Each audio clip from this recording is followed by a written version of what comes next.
You can't hate yourself happy. You can't criticize yourself thin. And you can't shame yourself worthy. Did you know that? Real change begins with self-care and self-love. When we're trying to create a healthy new life, we have to practice coming from a place of loving ourselves first. Now, you probably already know this. Have you tried hating yourself happy, criticizing yourself thin? Most of us have.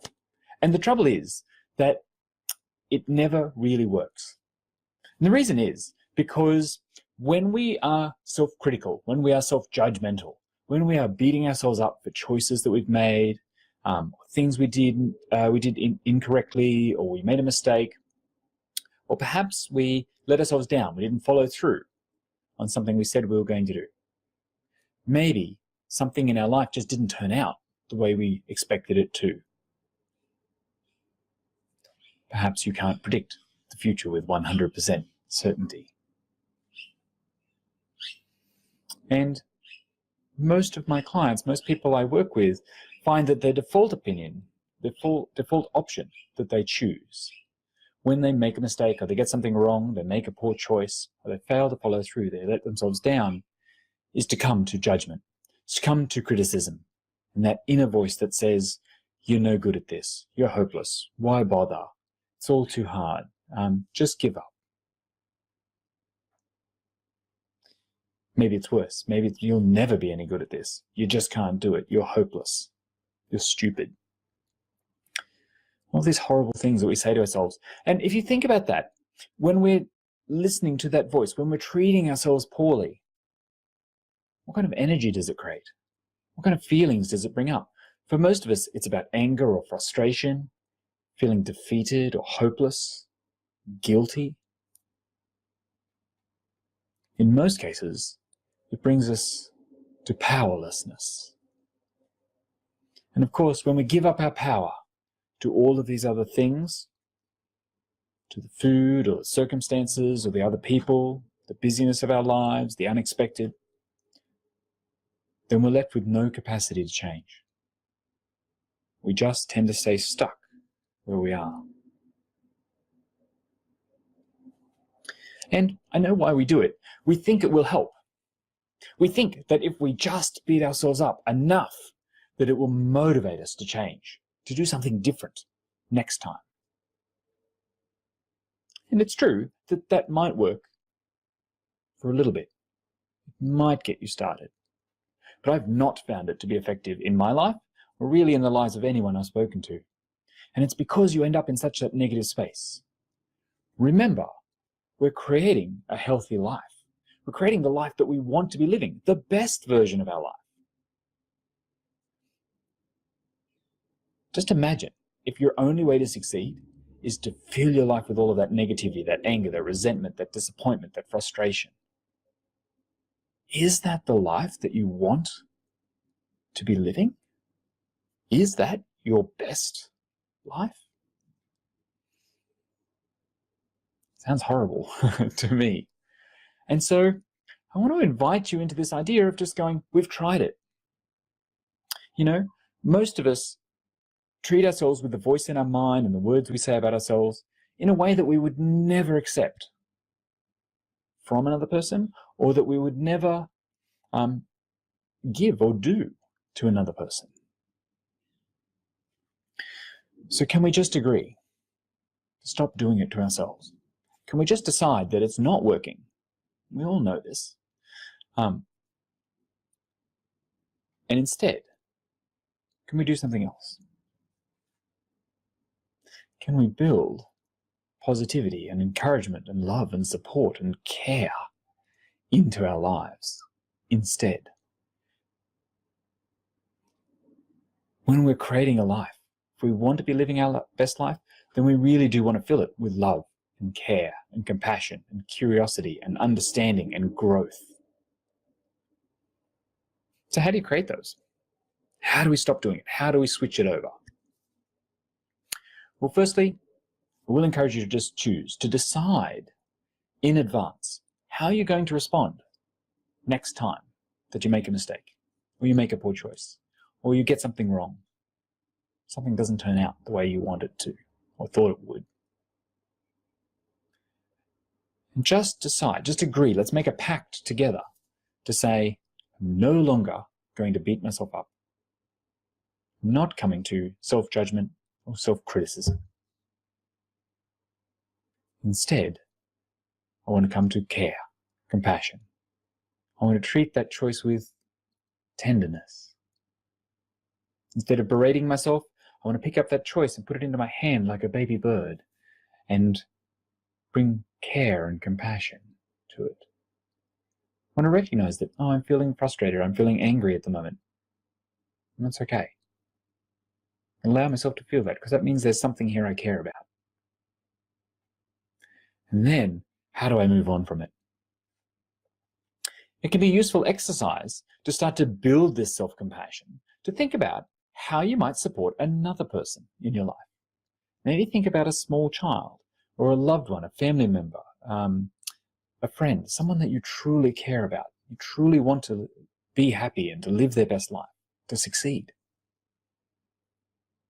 If they made a mistake, or did something where they ended up hurting themselves, or doing something wrong, or something just didn't turn out the way they wanted, how would you respond? What would you do to encourage them, to motivate them to change? Would it be the berating? Would it be the, oh my God, child, look at you, you can't even stand up.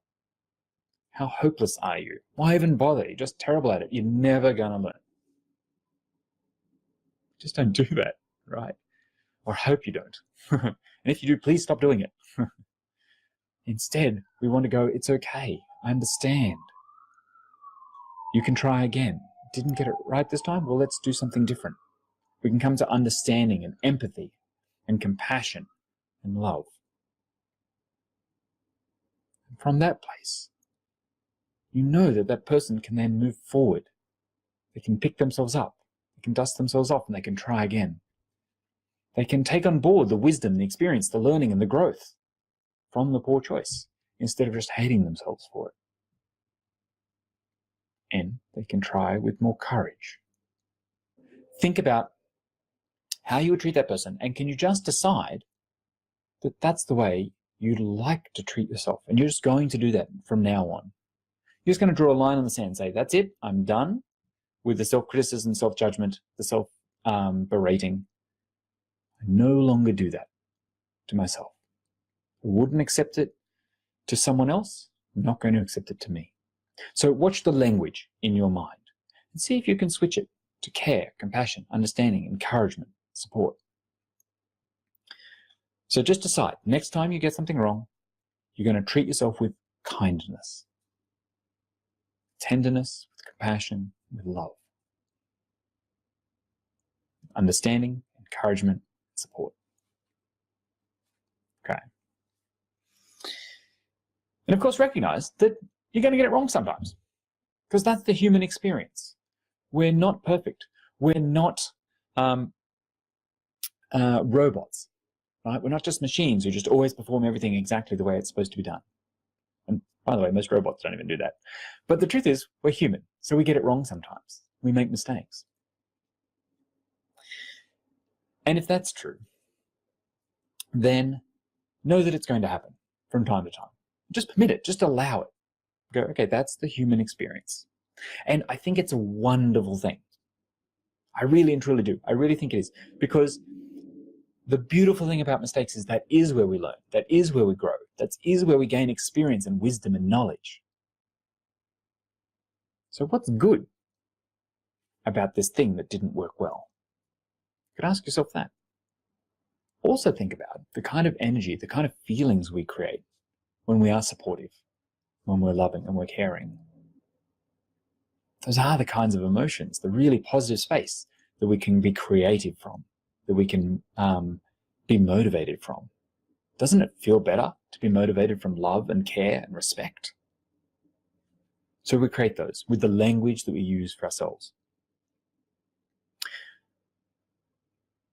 So, welcome the human experience. Know that you're going to fail, make that a wonderful thing at some point. Choose how you want to respond with love and care and support. Okay. How else can you build these skills? Well, I want to give you 2 more techniques today.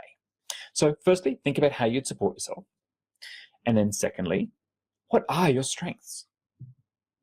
So often when we're in that negative space, all we can focus on is the mistake, what didn't work. And it can be really helpful to instead identify your strengths, reflect on them, remind yourself that you're powerful, that you're creative, that you're energetic, that you're loving. Remember, even when we have unhealthy habits in our life, we have ways that hold ourselves back.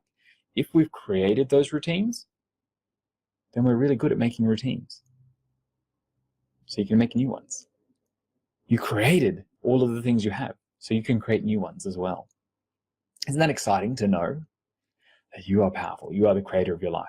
And so for me, I actually know that this is one of my strengths, that I make powerful routines. What are your strengths? Maybe you are kind. Maybe you're generous. Maybe you're determined. Maybe you're stubborn. How wonderful. That means you know how to hold your ground.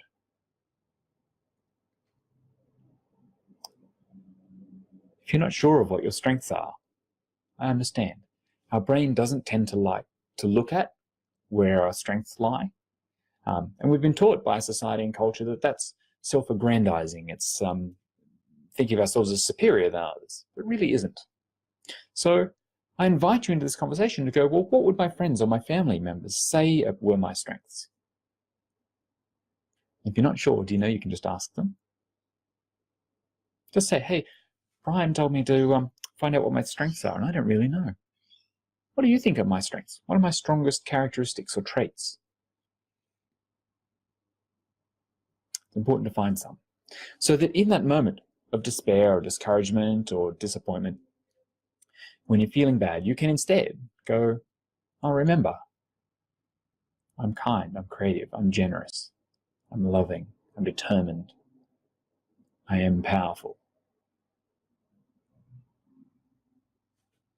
The second technique I want to encourage you to do is, beyond just acknowledging your strengths, come to gratitude for everything that you have in your life. I've often found that anger and resentment and hate cannot coexist with gratitude. So it's a powerful technique to help you shift your energy levels, to shift your emotions, to come to gratitude. Have a think about all of the challenges that you're having in your life, all of the problems. How many people in the world would love to have your challenges? It's an interesting thing to think about, right? If I'm concerned about overeating, let's say, as a mistake I've made, how many people in the world would give up everything to have that abundance of food? If you're self-disparaging about your body or your life, if you look in the mirror or put on that outfit and go, oh, I hate that. Notice the language, forgive yourself, and go instead, what I love about my body. What's great about my body? And if you can't go all the way to positive, go to neutral. Isn't it amazing that I have a body? How awesome are my legs? Look at them holding me up right now. Isn't it fantastic that I've got a bit that works? Or mostly works? Even if you're in poor health, isn't it wonderful that we have a medical system that can support me to be healthier, that can diagnose illness and disease? Maybe it's something much more simple, right? Maybe that you have a roof over your head, that you have connection, you have loved ones around you who care about you. Maybe that's that you have the internet, that you can watch this video and hopefully gain some insight. Can you be grateful for having clean air? that you can breathe without becoming sick? Can you be grateful for clean drinking water? I think the current estimate is around 3.4 billion people on this planet. About half the population do not have access to clean drinking water. You can't just go to a tap and get water and be refreshed in a moment. How privileged are we that we have that? And it's so interesting, no matter how little or how big it is, the thing that you're becoming grateful for, it really can shift you out of that negative space and bring about that compassion for others who have less and for yourself in whatever situation you're in so that you can move forward.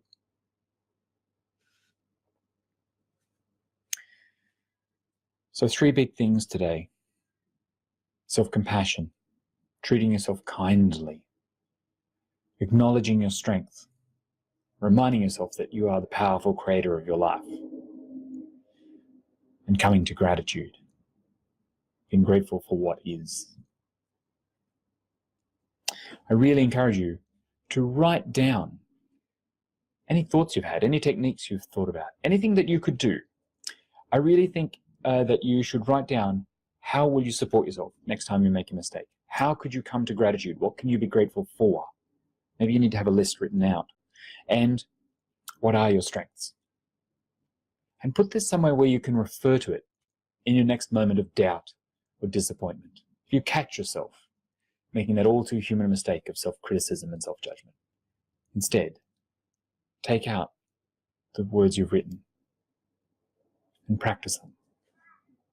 And as you practice, as you bring more love and care and compassion into your world, you will start to regroup, to rebound, to move forward and create the life of your dreams.